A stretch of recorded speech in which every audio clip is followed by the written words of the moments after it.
अस्सलाम वालेकुम। वालेकुम सलाम सर। वालेकुम सलाम सर।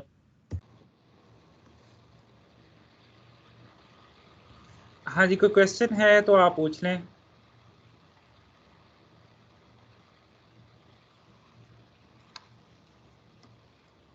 हाँ जी, अभी भी कोई 5 मिनट्स के बाद आप एक एक्टिविटी करेंगे। ये भी कोई 10-15 मिनट्स की एक्टिविटी होगी। उसके लिए भी आप एक पेज और एक बॉल पेन वगैरह या लेड पेंसिल उसको रेडी रखें। ये आफ्टर 5 मिनट्स ऑलमोस्ट इसको हम स्टार्ट करेंगे।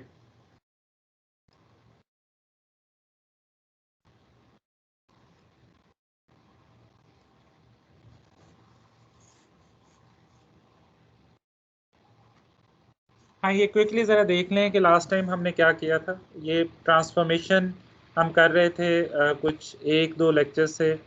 ट्रांसफॉर्मेशन के अंदर लास्ट टाइम हमने ये देखा था कि एसोसिएटिव एंटिटीज़ को कैसे मैप करते हैं, यूनरी रिलेशनशिप को कैसे मैप करते हैं। यूनरी रिलेशनशिप में एक रिकर्सिव फॉरेन की का कॉन्सेप्ट हम यूज़ करते हैं। यूनरी 1 to 1 और 1 to many सेम तरीके से कन्वर्ट होते हैं कि आप एक टेबल बनाते हैं और उसके अंदर आप रिकर्सिव फॉरेन की जो है वो इंक्लूड कर देते हैं। जो यूनरी मैनी टू मैनी होता है इसमें दो टेबल बनते हैं। एक आपके पास एंटिटी का टेबल बनता है, एक रिलेशनशिप का टेबल बनता है।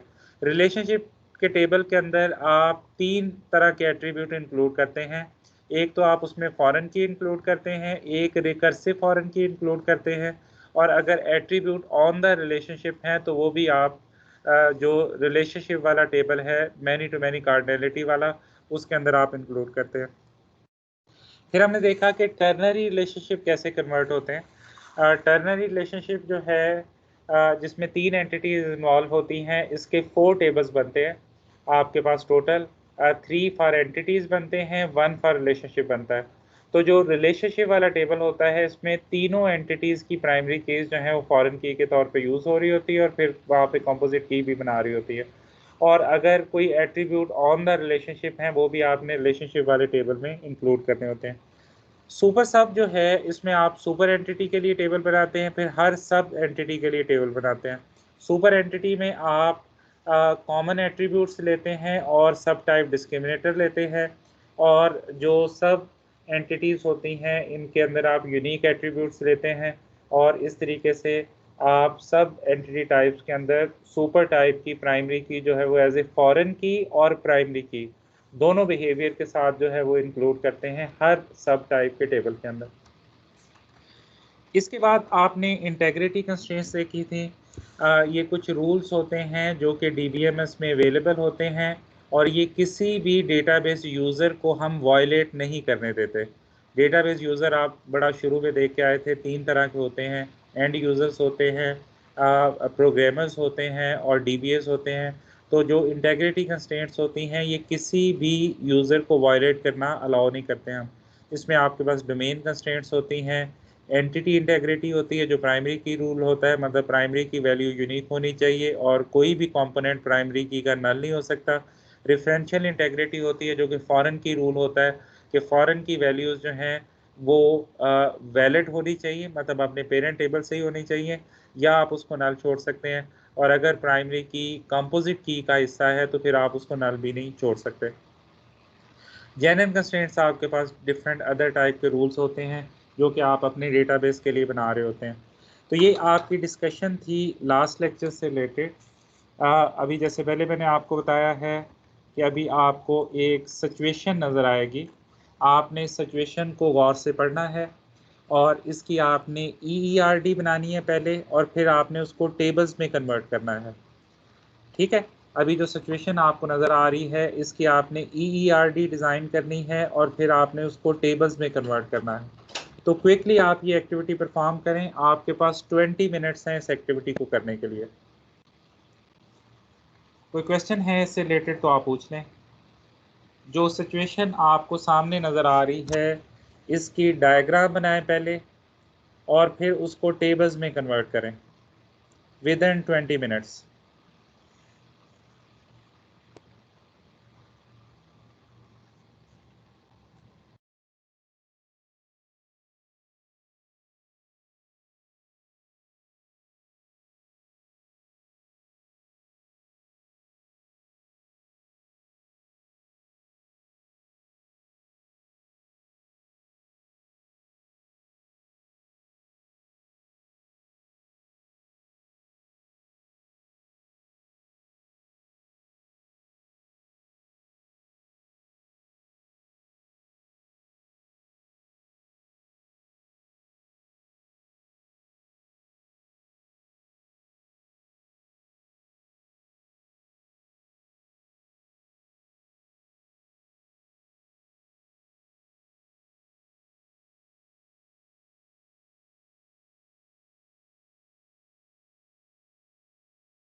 हाँ जी, जल्दी से इसको वाइंड अप करें और अपलोड करें।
कितने लोगों ने अपलोड कर दी है? Just raise your hand.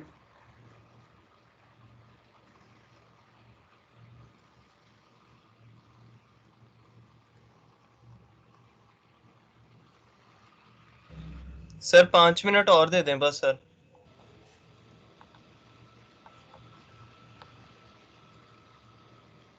जल्दी से करें, ठीक है। अनरेज कर लें हैंड, ये जिन लोगों ने अपलोड कर दिया अनरेज कर लें।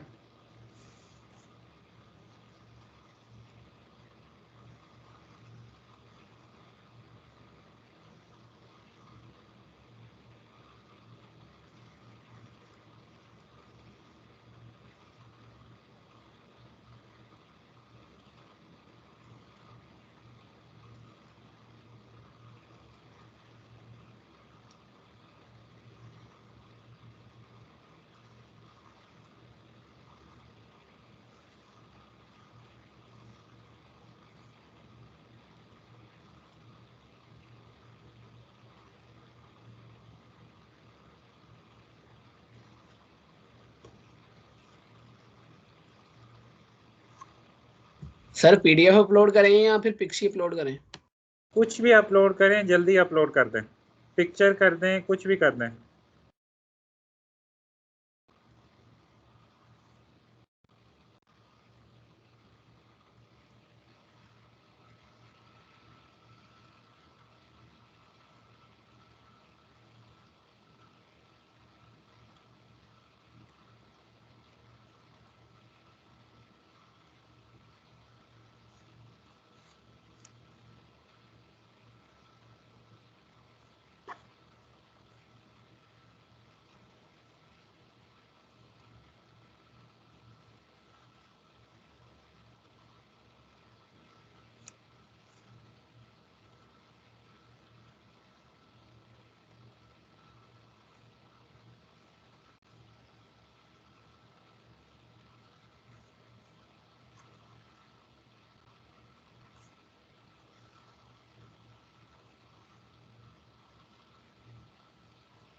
ओके जी, अभी गौर करें सब लोग। Stop this activity now. आपको ऑलमोस्ट 4 एक्स्ट्रा मिनट्स मिल चुके हुए हैं।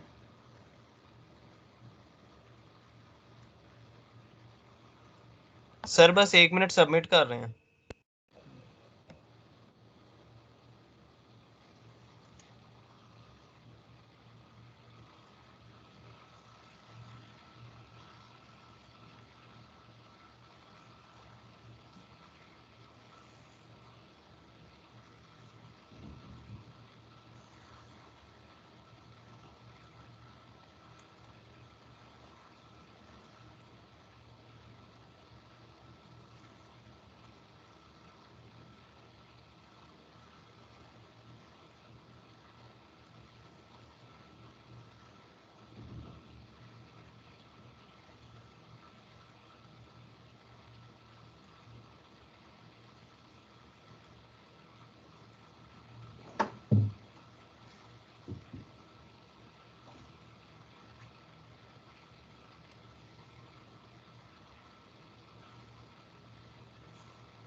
ओके जी, ये कोई 10-15 मिनट्स के अभी हम क्विकली डिस्कशन करेंगे और एक नया टॉपिक जो है हम स्टार्ट करेंगे। ये सामने आपको नज़र आ रहा होगा, it is known as normalisation.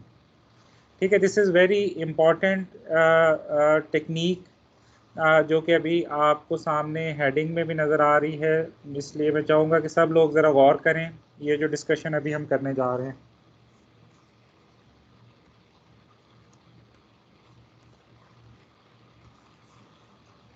हाँ, ये थोड़ा सा ज़रा नॉर्मलाइजेशन जो है इसके कॉन्टेक्स्ट को जो है वो अंडरस्टैंड करने की कोशिश करिएगा।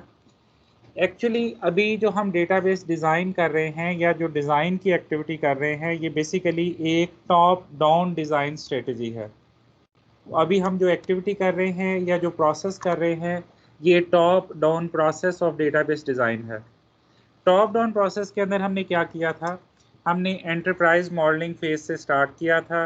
हम ऑर्गेनाइजेशन में गए, वहाँ पे लोगों को इंटरव्यू किया, प्रोसेस को समझा, अंडरस्टैंड किया, इसको हमने एंटरप्राइज मॉडलिंग कहा।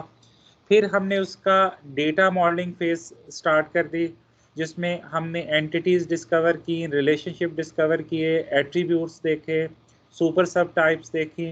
फिर हमने उनको ERD की फॉर्म में जो है वो प्लॉट कर दिया।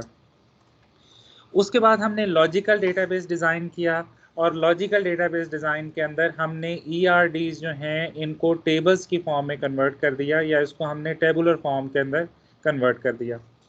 अब इसके बाद जो प्रोसेस हम करते हैं वो होता है जो कि लॉजिकल डिज़ाइन का हिस्सा होता है कि हम वैलिडेट करते हैं रिलेशंस या tables for their well structuredness using the normalisation process. तो नॉर्मलाइजेशन प्रोसेस को लेके हम हर टेबल को इंडिविजुअली देखते हैं और ये देखते हैं कि किसी को नॉर्मलाइज करने की ज़रूरत तो नहीं है। जिस टेबल को नॉर्मलाइज करने की ज़रूरत होती है उसके ऊपर हम नॉर्मलाइजेशन का प्रोसेस करते हैं। इस सारी एक्टिविटी को हम टॉप डाउन प्रोसेस कहते हैं, या आप इसको समझ सकते हैं कि इसको हम top down process of database design कहते हैं, जिसमें हम बिल्कुल स्क्रैच से स्टार्ट करते हैं, शुरू से स्टार्ट करते हैं और डेटाबेस की डेवलपमेंट जो है उसको परफॉर्म कर रहे होते हैं। नॉर्मलाइजेशन जो है इसको हम बॉटम अप प्रोसीजर के तौर पे भी ले सकते हैं। तो नॉर्मलाइजेशन जो है इस लिहाज से काफ़ी इम्पॉर्टेंट होती है कि अगर आप डेटाबेस को डिज़ाइन करना चाह रहे हैं तो ये आपके पास डेटाबेस डिज़ाइन की ऑल्टरनेट स्ट्रेटजी होती है। तो एक वो स्ट्रेटजी थी जो अभी तक आपने पढ़ी थी पिछले 4-5 वीक्स के अंदर। तो आपके पास जो नॉर्मलाइजेशन है ये एक और डिज़ाइन स्ट्रेटजी के तौर पे आ जाती है, और इस तरह की जो डिज़ाइन स्ट्रेटजी है इसको हम बॉटम अप डिज़ाइन स्ट्रेटजी कहते हैं। ठीक है, दिस इज़ वेरी इंपॉर्टेंट कि हम नॉर्मलाइजेशन को यूज़ कर सकते हैं as a database design strategy. और अगर आप नॉर्मलाइजेशन को यूज़ करके डेटाबेस डिज़ाइन स्ट्रेटजी के तौर पे यूज़ कर रहे हैं तो इस सूरत में ये एक बॉटम अप स्ट्रेटजी होगी। ठीक है जी। इस स्ट्रेटजी के अंदर या इस बॉटम अप स्ट्रेटजी के अंदर हम एक्टिविटीज़ को ऑलमोस्ट रिवर्स में करते हैं। तो अभी तक जो टॉप डाउन में हमने एक्टिविटीज़ की थी इनको हम रिवर्स में करते हैं, और ये प्रोसेस ऑफ डिज़ाइन जो है it is known as normalization process. तो नॉर्मलाइजेशन के अंदर हम क्या करते हैं, normalization if used for design can be used as follows. We collect the attributes from the organization. अब ज़रा देखिएगा हम कहाँ से स्टार्ट कर रहे हैं, एट्रीब्यूट से, और write them in A tabular form. जितने भी आपको एट्रीब्यूट मिलते हैं ऑर्गेनाइजेशन से डिफरेंट टाइप के, आप सबको कलेक्ट कर लेते हैं और फिर उनको एक टेबुलर फॉर्म में ले आते हैं। इस तरह की जो टेबुलर फॉर्म है इसको हम यूनिवर्सल रिलेशन कहते हैं। ठीक है, फिर इस यूनिवर्सल रिलेशनशिप के ऊपर आप नॉर्मलाइजेशन के प्रोसेस को परफॉर्म करते हैं। नॉर्मलाइजेशन का जो प्रोसेस है ये डिफरेंट स्टेप्स के ऊपर कंसिस्ट कर रहा होता है। फर्स्ट नॉर्मल फॉर्म होती है, सेकंड नॉर्मल फॉर्म होती है, थर्ड नॉर्मल फॉर्म होती है, फोर्थ नॉर्मल फॉर्म होती है, फिफ्थ नॉर्मल फॉर्म होती है। तो ये स्टेप्स ऑफ नॉर्मलाइजेशन होते हैं। तो आपने उन सारे स्टेप्स को वन बाय वन परफॉर्म करना है, और जब आप ये स्टेप्स परफॉर्म कर लेते हैं तो फिर आप ERD क्रिएट करते हैं। अब ये देखिएगा ज़रा, सारा कुछ आपको उल्टा होता नज़र आ रहा है। पहले आपने एंटिटीज़ को आइडेंटिफाई किया, एंटिटीज़ से टेबल बनाए, टेबल्स के ऊपर आपने नॉर्मलाइजेशन को परफॉर्म किया। अब आप क्या कर रहे हैं, आप एट्रीब्यूट कलेक्ट कर रहे हैं, उसको टेबल की फॉर्म में लेके आ रहे हैं, टेबल्स के ऊपर आप नॉर्मलाइजेशन परफॉर्म कर रहे हैं, और जब नॉर्मलाइजेशन परफॉर्म कर लेते हैं तो फिर आप ERD बनाते हैं। तो इसी वजह से इस सारे प्रोसेस को हम बॉटम अप डिज़ाइन प्रोसेस कहते हैं। तो डेटाबेस को डिज़ाइन करने के लिए अब आपके पास दो तरीके आ गए, एक जिसको टॉप डाउन मेथड कहा जाता है, दूसरा जिसको बॉटम अप मेथड कहा जाता है। अब आपका यकीनन क्वेश्चन होगा कि इनमें से किस मेथड को यूज़ करना चाहिए। तो नॉर्मली अगर किसी ऑर्गेनाइजेशन में आप जाएं और वहाँ पे डेटाबेस बिल्कुल ना हो, कोई डेटाबेस टेक्नोलॉजी वहाँ पे ऑलरेडी अवेलेबल ना हो, तो आप टॉप डाउन प्रोसेस को यूज़ करते हैं, या सजेस्टेड ये होता है कि आप टॉप डाउन प्रोसेस को यूज़ करें। और अगर ऑर्गेनाइजेशन में ऑलरेडी डेटाबेस बना हुआ है और यूज़ हो रहा है और वो किसी और डेटाबेस को यूज़ करना चाह रहे हैं, DBMS को यूज़ करना चाह रहे हैं, तो फिर आप बॉटम अप स्ट्रेटेजी जो है इसको यूज़ करें। एक और रिकमेंडेशन भी होती है, अगर आप डेटाबेस टेक्नोलॉजी के अंदर नए हैं, पहले आपने बहुत ज़्यादा डेटाबेसेस डिज़ाइन नहीं किए हुए, तो फिर आपको सजेस्टेड होता है कि आप टॉप डाउन मेथड यूज़ करें। अगर आप एक्सपीरियंस्ड हैं तो फिर आपको सजेस्टेड होता है कि आप बॉटम अप मेथड जो है या नॉर्मलाइजेशन वाला मेथड जो है इसको यूज़ करें। तो यहाँ पे नॉर्मलाइजेशन के फेज़ के अंदर हम एक डिज़ाइन स्ट्रेटेजी देखने जा रहे हैं जिसको हम bottom up database design strategy कहते हैं। तो यहाँ पे कुछ देर के लिए मैं रुक रहा हूँ, अगर आपके कोई क्वेश्चंस हैं तो you can raise hand. Any question you can raise hand.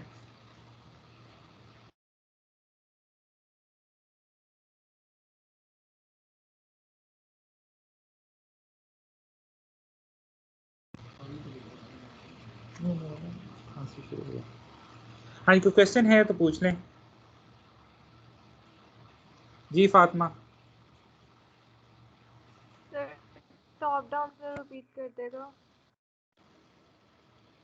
आपकी आवाज़ नहीं आ रही, ज़रा ऊंची बोलें। सर मैं कह रही हूँ टॉप डाउन जरा एक दफ़ा रिपीट कर देगा, वो मुझे कंफ्यूज कर रहा था। ओके, जो अभी तक आपने डेटाबेस को डिज़ाइन करने के लिए तरीका यूज़ किया है, इसको हम टॉप डाउन कहते हैं। अभी तक आपने ERDs बना के टेबल्स बनाए हैं ना, तो अभी तक जो तरीका या मेथड आपने यूज़ किया है डेटाबेस को डिज़ाइन करने के लिए, इसको हम टॉप डाउन मेथड कहते हैं। और टॉप डाउन मेथड के अंदर हम क्या करते हैं, एंटरप्राइज मॉडलिंग फेस करते हैं, फिर डेटा मॉडलिंग करते हैं, ERD बनाते हैं, फिर लॉजिकल डिज़ाइन करते हैं, टेबल्स को कन्वर्ट करते हैं।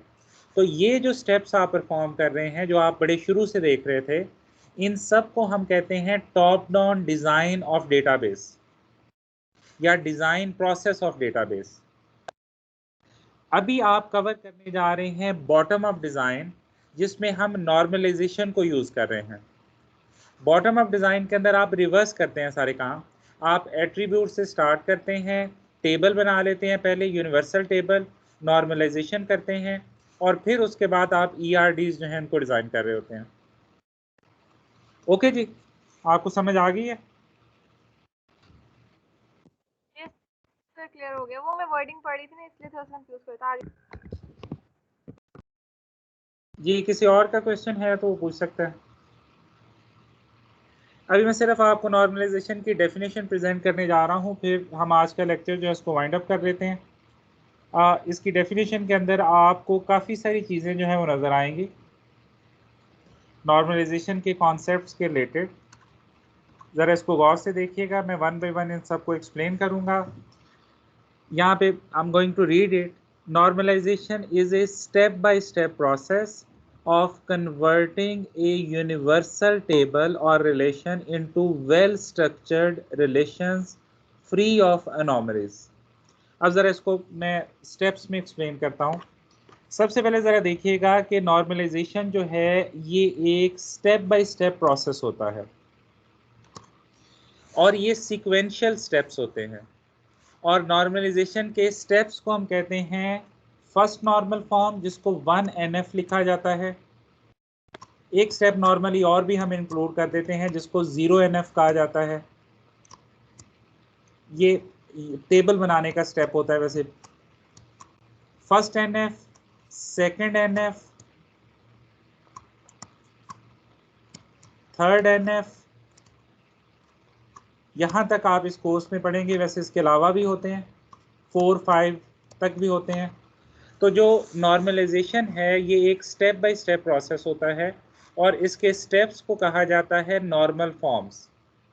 जो 0 नॉर्मल फॉर्म होती है, फर्स्ट नॉर्मल फॉर्म होती है, सेकंड नॉर्मल फॉर्म होती है, थर्ड नॉर्मल फॉर्म होती है, and fourth normal form and fifth normal form.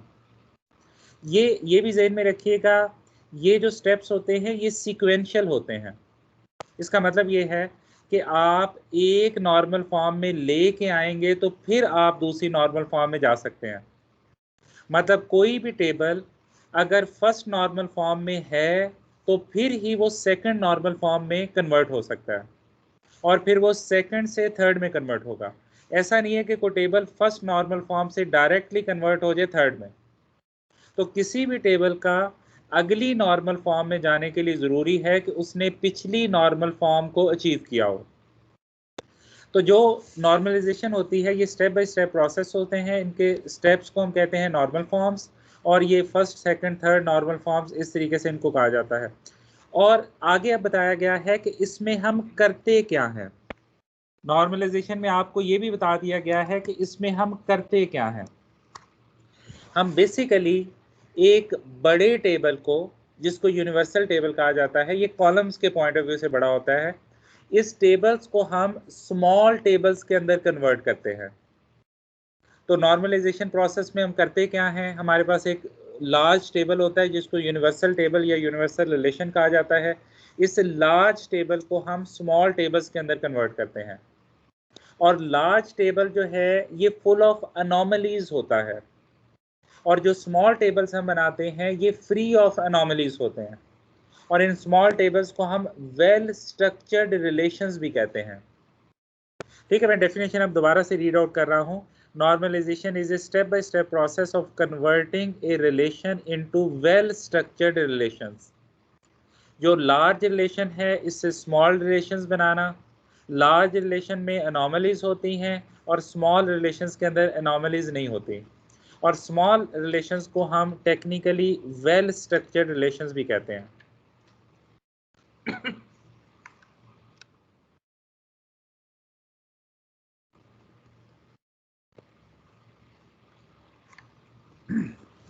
कोई क्वेश्चन है तो आप पूछ सकते हैं।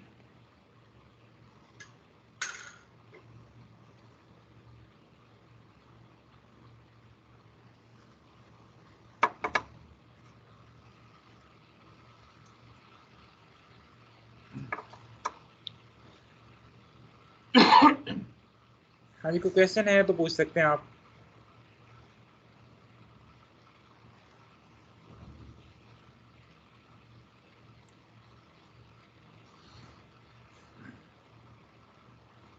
Okay, that's all for today. Allah Hafiz. Officer.